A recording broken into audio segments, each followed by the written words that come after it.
पनवेल महानगरपालिका स्थायी समितीची पहिली सभा पार. अंदाजपत्रकावर विरोधकांचा आक्षेप.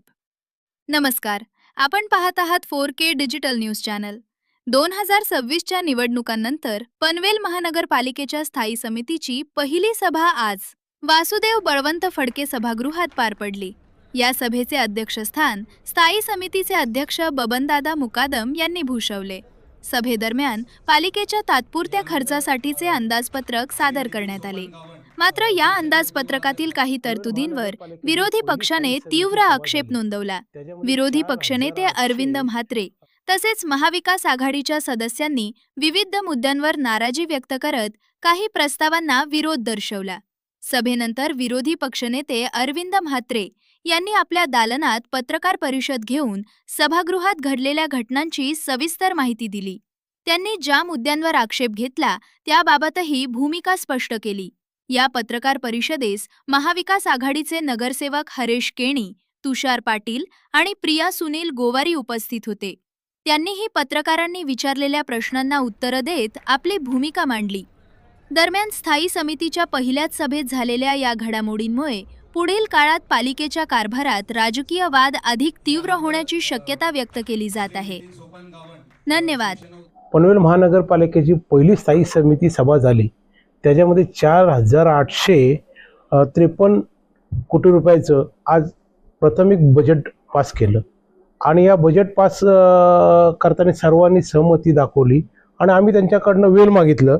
एवढं 4,800 कोटीचा जो बजेट आहे त्या बजेटवर आम्हाला एका दिवसात आम्हाला माहिती पडणार नाही, अभ्यास करायला वेळ द्या. आणखी कोणकोणत्या योजना आहेत, कोणत्या योजना आम्हाला टाकाव्या लागतील, कुठे कमी तफावत आहे हे पाहण्यासाठी आम्ही त्यांच्याकडनं मागणी केली. त्यामुळे सन्माननीय सभापती याही ती मान्यता दिली आणि पुढच्या मीटिंगला आपण हा जो बजेटचा आहे त्या बजेटबद्दल त्याही हे केलं.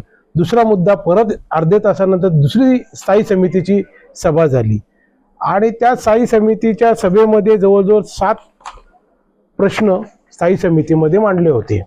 त्याच्यामध्ये पहिला पनवेल महानगरपालिका हद्दीतील सार्वजनिक ठिकाणी रंगरोटीसारखा एक विषय होता. आम्ही त्याला विरोध दाखवला. विषय असं होतं का त्यावेळी हिंददी चादर हा कार्यक्रम जो होता, हा कार्यक्रम 28/2/2026 ते 1/3/2026 पर्यंत कार्यक्रम होता. परंतु आमची महानगरपालिकेचे स्थायी समिती सदस्य हे 6 तारखेला निवड झाली असे ते दाखवलेत. तर ह्याच्यामध्ये कुठे कुठे एवढं 84 लाखाची कलर कुठे मारल्यात या कार्यक्रमामध्ये. आणि विशेष म्हणजे प्रशासकीय कालावधीमध्ये काम झालेलं होतं आणि प्रशासकीय कालावधीमध्ये काम असल्यामुळे आम्ही स्थायी समितीने त्याला विरोध दाखवलेला आहे.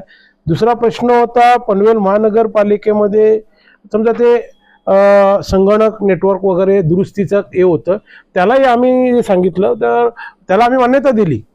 खरं म्हणजे का मान्यता दिली आम्ही, का आज माझे स्वतःच्या विरोधी पक्षनेता म्हणून इथं कॉम्प्युटर बंद होतं, तर ते कॉम्प्युटर बंद व्हायला 3 ते 4 दिवस लागले ऑपरेटर यायला.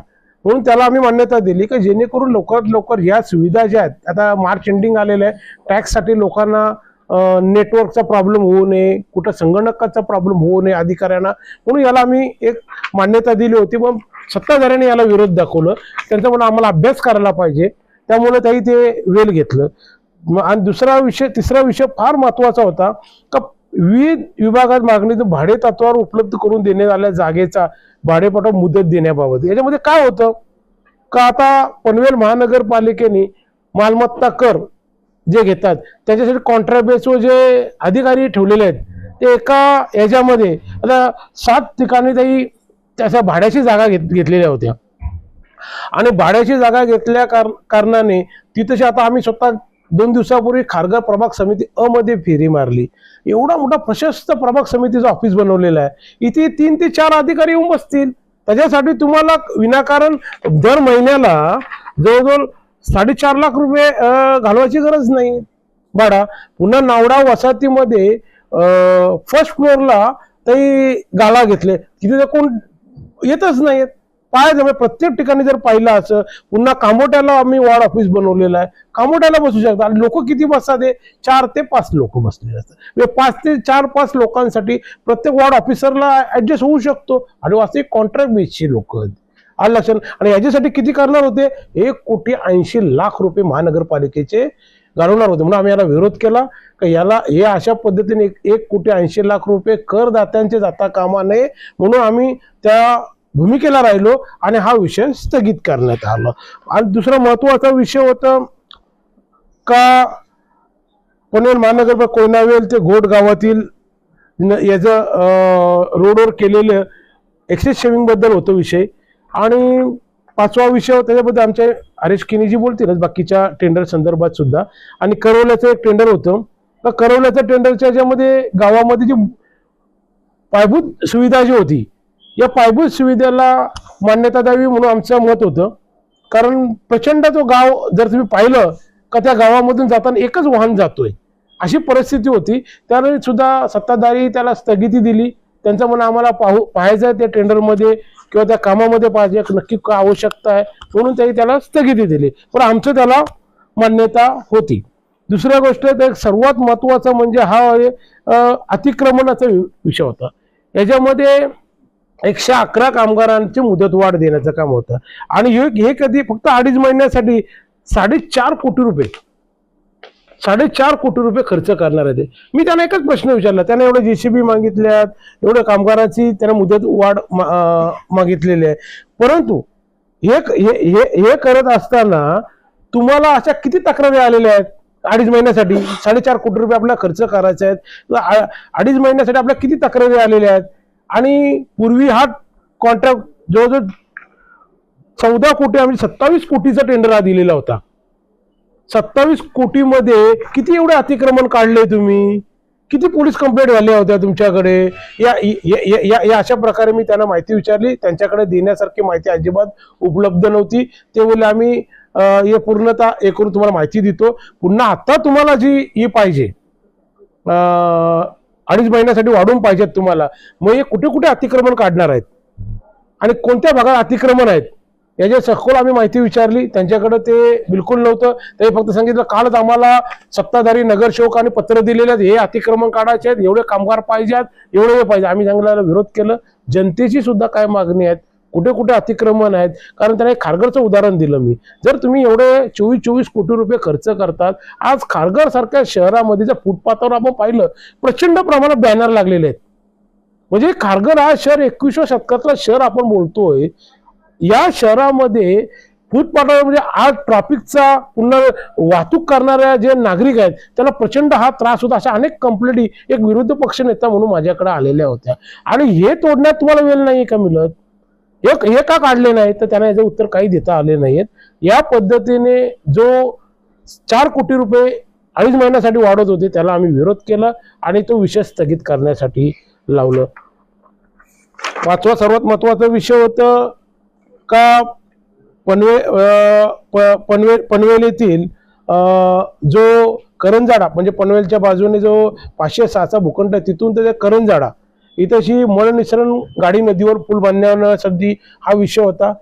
मी त्यावेळी स्वतः विरोधी पक्ष नेता या नात्याने सांगितलं याला आमचा मान्यता असेल, मान्यता देतो का तिथं ट्रॅफिक मोठ्या प्रमाणात होतोय.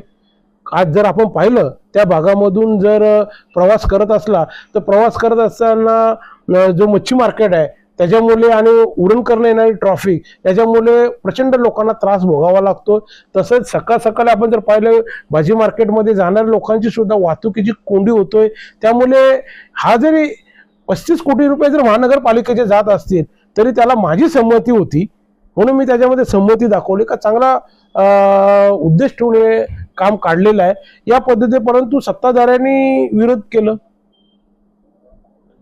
आमच्या नगरसेवक हरीशजी किनींनी काही मुद्दे मांडले, या गोष्टीवर बोलल्यामुळे ते विरोध झाला त्या गोष्टीला. का जेणेकरून विरोध म्हणजे काय कामाला विरोध नाही, काही यंत्रणेला होते जे आमचे मित्र हरीश किनीजी सांगतात कशामुळे आमचा विरोध आहे काय आमचा उद्देश एकच आहे का विकासाला विरोध आमचा अजिबात नाही. ही कामं ही निविदा ज्या टेंडरमधून काढलेल्या आहेत त्या सर्व टेंडरांना मान्यता द्यावा म्हणून मी स्पष्टपणाने त्यांना आदेश दिलं, परंतु ते स्वतः सभापती आणि त्यांचे स्टँडिंग कमिटीचे मेंबर सत्ताधारीचे बोलले आम्ही ते कुठले टेंडर निघाल्यात, कुठले कामं आहेत ते पाहायला जाऊ, बघू, मग निर्णय देऊ. अशा पद्धतीने ते स्थगित ठेवण्यात आले.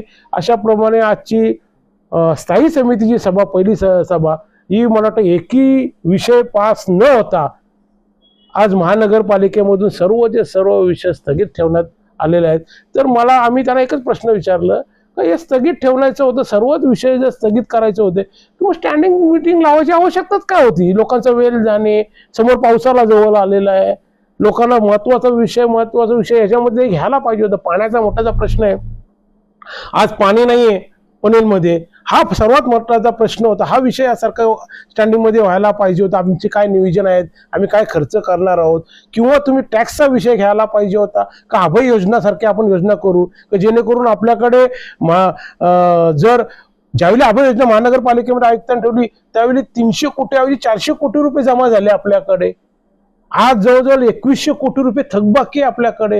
ही मी स्वतः पत्र दिलं होतं का तुम्ही अभय योजना राबवा 31 डिसेंबर पर्यंत, प्रचंड लोकांना त्यांना न्याय मिळून जाईल. अशा पद्धतीने सुद्धा आम्ही ते विषयाची मांडणी केली, परंतु सत्ताधारी याला दुजारा दिलेला नाही, म्हणून आम्ही हे विषय स्थगिती ठेवायला लावले. अशा पद्धतीने आम्ही मत मांडलेलं आहे विरोधी पक्ष नेता या नात्याने. अर्थसंकल्प मंजूर झाला का?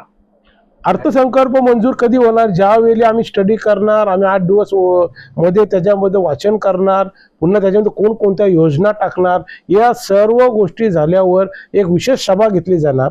विशेष सभा म्हणजे आमसभासारखी असतो ती घेतली, सर्व नगरसेवकांचं मत असतो, ते सगळ्या नगरसेवकाच्या मतानंतर मग हा बजेट पास केला जातो. हा बजेट तात्पुरता स्वरूपाचा असतो का ज्याच्यामध्ये कोणकोणत्या बाबी कमी आहेत, जास्त आहेत, या दाखवण्यासाठी हा बजेट सबमिट केलेला आहे. पनवेल महानगरपालिकेने ठिकठिकाणी कामोदे इतर ठिकाणी बस स्टॉप बांधलेले आहेत, तर याच्यात तरतूद आहे का की भविष्यात बस चालू होईल म्हणून पनवेल महानगरपालिकेची? अजून मी बजेट वाचलं नाहीये. आम्ही 5 मिनिटात बजेट दिले. आम्हाला ते प्रश्न विचारले, नागरिकांना तुम्ही बस स्टँड बनवलेले आहेत, आलं लक्षात ना, बस येणार का? लोक वाट बघतात. आज सामान्य नागरिकाला आज जर पाहिलं हेच उद्दिष्ट आहेत, 10 ना 20 रुपयात मला प्रवास व्हावा, मला इलेक्ट्रिक वाहनामधून मला प्रवास व्हावा, रेल्वेमध्ये नको किंवा मला विमानाची सेवा नको आहे. मला सामान्य जनता तेच पाहत असतो का मला एक लाल बस जे आपण बोलली जातो लाल परी, आलं लक्षात ना, आम्ही ग्रामीण भागातली लोक आहोत, त्याचे महत्त्व जाणवतो. बसमध्ये जाणं येण्यासाठी सकाळपासून संध्याकाळपर्यंत जे वाट पाहावा लागतो बससाठी, त्या सामान्य नागरिकांना, ग्रामीण भागातल्या लोकांना आज बसमधून येण्यासाठी एकमेव सुविधा मिळणार आहे. आम्ही बघतो आता बजेट वाचल्यावर कळेल त्याच्यामध्ये आम्ही प्रोव्हिजन ठेवले नाही ठेवले, त्याच्या अगोदर मी आपल्या प्रतिक्रिया दिली, मला योग्य वाटत नाही. ठीक आहे, आज जी सभा झाली काय सांगणार त्याच्याबद्दल? नक्कीच आज जी सभा झाली, आज स्थायी समितीचे सभापतीचा आमचे ते परम मित्र आहेत म्हणून आम्ही त्यांचा आज पहिलाच अभिनंदन केला की तुम्हाला पक्षाने या ठिकाणी मान दिला आणि आमचे तुम्ही मित्र आहात म्हणून त्यांचा पहिल्यांदा अभिनंदन केला. आणि अभिनंदन करीत असताना मी त्यांना सांगितलं की तुम्ही निपक्षपणे या ठिकाणी सभा चालवा, आम्ही तर अभिनंदन नक्कीच करतो, परंतु त्या ठिकाणी आम्ही त्यांचं अभिनंदन केल्यानंतर अध्यक्षांनी त्याप्रमाणे आजची पहिली सभा आमच्या म्हणण्याप्रमाणे चालवलेली मला दिसतो. या ठिकाणी बरेच 7 विषय आजचे, पहिला तर बजेटचा होता. बजेटचा आम्ही आमच्या विरोधी पक्ष नेतेही सांगितलं की आम्ही मुदत मागितली आम्हाला अभ्यास करणार, तर बजेटचा विषय स्थगित ठेवलेला आहे. आणि नंतर 1 तासानंतर दुसरी सभा झाली आणि त्याच्यात 7 विषय होते. 7 विषयातल्या काही विषय आम्हाला जनतेच्या हितासाठी होते, त्या ठिकाणी आम्ही सांगितले होते की त्या ठिकाणी तुम्ही मंजूर करा, परंतु त्या ठिकाणी सत्ताधारीच त्या विषयांना काही स्थगिती दिली. काही विषय एकदम चुकीचे होते, त्या ठिकाणी मी ठामपणे विरोध केला. विरोधी पक्षांनी तर नेत्यांनी सांगितले की काही विषय, परंतु मला 1-2 सगळेच विषय आपल्या समोर सांगत होता की प्रभाग समिती कोयनावाल्या घोट या गावांना जोडणाऱ्या रस्त्यावरील तलोजा नदीवर पुलाचे बांधकाम करणे, या सकारात्मक नकारात्मकला मान्यता मिळण्याबाबत मी त्या ठिकाणी अध्यक्ष महोदयांना सांगितलं की या ठिकाणी कॉन्ट्रॅक्टर आहे, TIPL आहे, आणि तुम्ही सेकंड एक्सेस या ठिकाणी का देता? म्हणजे तुम्ही या ठिकाणी त्या कॉन्ट्रॅक्टरचा फायदा करता का तुम्ही? ह्या कामाची चौकशी झाली पाहिजे. अध्यक्षांनी त्या ठिकाणी आमच्या विचाराला संमती दर्शवली आणि तेही तो विषय स्थगित ठेवला. कारण हा जनतेचा पैसा आहे. आज तिथे अंदाजी 1,53,00,000ची वाढ करणार आहेत. म्हणजे पहिला एक्सेस दिला, सेकंड एक्सेस देता.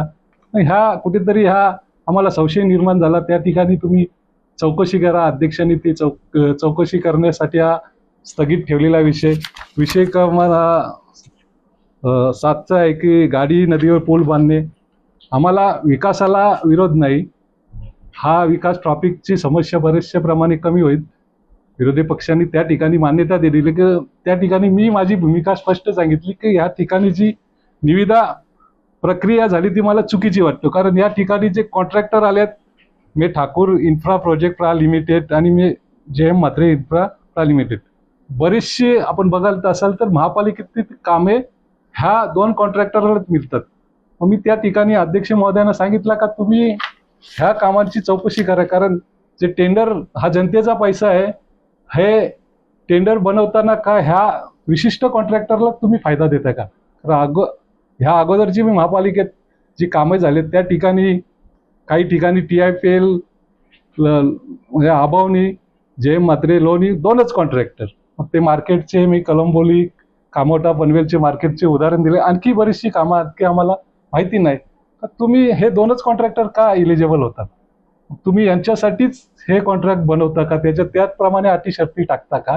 ह्या सर्व आम्हाला संशय या कामात अनियमितता झाली, याची चौकशी करा का ह्या कॉन्ट्रॅक्टरचं. म्हणून त्या ठिकाणी मी त्या ब्रिजला विरोध नाही केला. या कामात आम्हाला थोडा संशय वाटला म्हणून अध्यक्षांना सांगितलं का तुम्ही चौकशी करा. अध्यक्षांनी त्या ठिकाणी त्या कामालाही स्थगिती दिली. म्हणून मी अध्यक्षांचं त्या ठिकाणी अभिनंदन करतो का तुम्ही निपक्षपणे ह्या ठिकाणी चौकशी. कारण हा पैसा जनतेचा आहे आणि हा कुणा एका व्यक्तीला फायदा हो म्हणून कुठल्याही प्रकारचे या महापालिकेत टेंडर मिळले ना पाहिजे. टेंडर घ्या, प्रत्येकाला अधिकार आहे ज्या कॉन्ट्रॅक्टर आहेत, परंतु कायदेशीर प्रक्रिया झाली पाहिजे. आमचा या ठिकाणी ठाम मत होता आणि या ठिकाणी आम्ही विरोधक म्हणून त्या ठिकाणी ठाम भूमिका घेतली आणि जनतेचा चांगल्या गोष्टी आहेत त्या ठिकाणी आम्ही पाठिंबा देतो. पण चुकीचा होत असेल त्या ठिकाणी मी त्या पद्धतीने विरोध करणार आहोत. आम्हाला जर सत्ताधारी त्याने बहुमताने ठराव घेतला तर आम्ही संविधानाने डॉक्टर बाबासाहेबांनी आम्हाला अधिकार दिला, त्या अधिकाराच्या खाली आम्ही हायकोर्टात मग महाराष्ट्र सरकार असो या ठिकाणी जाणार आहोत. तर आजच तलोजा बोईरपाडा आपल्या प्रभागामध्ये रस्त्यावर येऊन नागरिकांनी प्रशासनाचा आणि पनवेल महानगरपालिका नगरसेवकांचा निषेध व्यक्त करण्यात आला. त्या ठिकाणी त्यांचं असं म्हणणं आहे की गेली 9 वर्ष झालं या प्रभागामध्ये पाणी टंचाई आहे, त्याचबरोबर रस्त्याची दुरावस्था आहे, नाल्याची दुरावस्था आहे. म्हणजे वॉशरूमला जायचं असेल तर मच्छर पॅड घेऊन जावं लागतं. त्या संदर्भात आपण हा प्रश्न पालिकेत उठवणार आहात का? नागरिक समस्याला तोड कशा प्रकारे? येणाऱ्या 1 तारखेला जी महासभा होणार आहे त्या ठिकाणी आम्ही पाण्यासंदर्भात लक्षवेधी घेतली आहेत आणि आमच्या सहकारी प्रत्येक ज्या जनतेचे जे प्रश्न आहेत त्या संदर्भात या ठिकाणी विषय घेतलेले आहेत. त्या पद्धतीने त्या सभागृहात आम्ही जनतेच्या प्रश्नासाठी त्या सभागृहात मांडणार आहोत. 4 दिवसापूर्वी आमचे विरोधी पक्ष नेते अरविंदजी म्हात्रे यांच्यासोबत आम्ही विरोधी पक्ष आणि नगरसेवक जनतेच्या दारी या उद्देशाने आम्ही प्रभाग 1, 2, 3 या ठिकाणी जनतेचे प्रश्न समजून घेतलेले आहेत आणि त्या पद्धतीने आमचे काम चालू झाले आहेत. बरेच ठिकाणी आम्ही कामे चालू केले आहेत आणि असे विविध प्रश्न आहेत. त्या प्रश्नांच्या संदर्भात मग महापौर असो किंवा आयुक्त साहेब असो किंवा संबंधित अधिकारी असो त्यांना भेटीगाठी करून हे प्रश्न कसे निकाली काढता येईल आमचा प्रयत्न असणार आहे. तर कसं तुम्ही सांगू शकता? आज स्थायी समितीची पहिली सभा होती. त्यामध्ये त्यांनी 7 मुद्दे दिले होते आम्हाला. त्यातले 3 मुद्द्यांना मी विरोध केलाय आणि बाकीच्यांना आम्ही सगळ्यांनी म्हणजे आमची मान्यता आहे. फक्त एकाच गोष्टीसाठी विरोध आहे की जसं केणी साहेबांनी सांगितलंय की एकाच कॉन्ट्रॅक्टदाराला का मिळतात, या फक्त गोष्टीसाठी आमचा विरोध आहे.